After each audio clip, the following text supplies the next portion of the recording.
नमस्ते प्रणाम।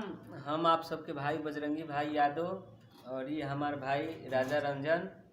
तो ये भाई के ऑफिशियल चैनल है राजा रंजन। तो आप सबसे विनती बा, रिक्वेस्ट बा भैया कि इस चैनल के ज़्यादा से ज़्यादा सब्सक्राइब करी जाए, शेयर करी जाए, भाई के हमारा सपोर्ट करी जाए। जैसे हमनी के सपोर्ट करत नहीं जाए वैसे ही हमारे भाई के भी सपोर्ट करी जाए। चैनल के ज़्यादा से ज़्यादा रउआ सब सब्सक्राइब करी, शेयर करी।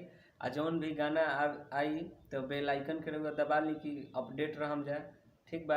भाई हमारे मैथिली के स्टार सिंगर होंगे तो कुछ इन्हा से भी बात कर ली लो।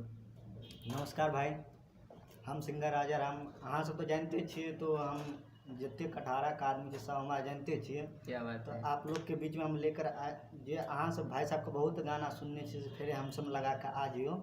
तो इसी भाई साहब के पास हम आए एक गाना रिकॉर्ड करने के लिए, और बहुत अच्छा गाना रिकॉर्ड हुआ है। तो आप लोग इस चैनल को प्लीज़ सब्सक्राइब कर लीजिए और शेयर कीजिए ताकि वो जब गाना आए तो आपके पास नोटिफिकेशन चल जाए। बेल आइकन दबाना ना भूलिएगा। तब तक के लिए जो आएगा गाना तो आप लोग के पास फिर लगाएंगे। भाई जय हो।